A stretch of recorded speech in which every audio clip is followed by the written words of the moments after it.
So for today's video mga par, dito ngayon tayo sa bayan ng Batarasa mga par, sa may Aricho mga par, para magpa-inject na anti-rabies mga par, dahil nakagat tayo ng aso mga par. At sobrang maaga pa nga ako dito mga par, at lumabas lang talaga ako mga par, dahil nagdadalawang isip ako mga par, at gusto ko nang umuwi nga mga par, dahil natatakot nga tayo sa karayo mga par. Kasi yung kagat ng aso mga par, hindi naman gaanong kalakihan mga par, dahil nasugatan lang ng ngipin niya mga par. At dahil natatakot tayo mga par, baka anong mangyari sa buhay natin mga par, sayang mga par, kaya bumalik ako dito mga par at pumila ulit. Observations dahil na natatakot kayo sa rabies. So habang nag-aantay tayo sa observation period na tinatawag, dahil ang mga hayop na may rabies po ay namamatay po sa loob ng 10 to 14 days. So bago tayo umabot sa 14 days, nag-advise na kayo ng injection. Okay lang naman po yun habang in-observahan po yung hayop. So meron tayong injection na tinatawag day 0. Ito po yung unang araw ng inyong bakuna. Day 3 days po after ng first dose, at day 7 po, 4 days after ng second dose po. Pero bago po yun, nais ko lang po share sa inyo, ano bang dapat natin gawin kapag tayo po lalagyan po ba ng bawang?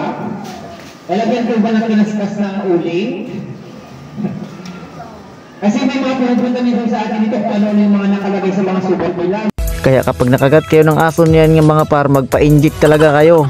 Hindi pwede ang kuskus lang ng bawang. Kaya kapag nakagat kayo ng aso, magpa-inject na agad para mas safe ang ating kalusugan. At yun na mga par, dahil maaga tayong pumila, maaga rin tayo makakaway mga par. At bago yan mga par, medyo masakit-sakit nga kaunti mga par ang karayo mga par, at ang gamot mga par, dahil dalawang balikat talaga mga par ang tinurukan nila mga par. At habang ako naglalakad mga par, bigla na naman akong nag-abot dito mga par sa pinyahan mga par. Ay Diyos ko, pagkadaming tinda ng pinya mga par dito mga par, ang sariwa talaga mga fresh na fresh mga par. At bagong pitas talaga mga par, umu-orange na nga yung iba dahil sobrang hinog na. At tamang video lang ako saglit dito mga par, dahil wala tayong pera pang bili mga par, dahil naubos na yung pera natin mga par. Talaga mga par ng pinya dito mga par sa bayan ng Batarasa mga par. At sa mga gustong bumili mga par, andito lang yan sa may terminal ng Batarasa mga par. At meron din tayong madadaanan sa barangay Bulalakaw mga par kapag pauwi ka ng Rituba mga par. Murang-mura na mga par, at fresh na fresh pa, mas fresh pa sa sakang mo par. Kaya ano nang ginahulat nyo, magbakal na kamo mga ilunggo kamo, puli ta wala ta kwarta, bilat tibay.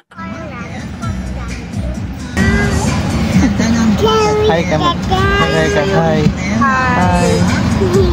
Happy birthday, Hi.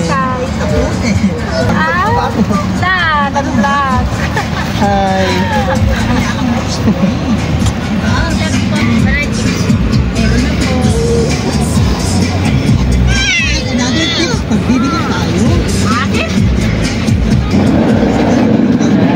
Mag-uwi.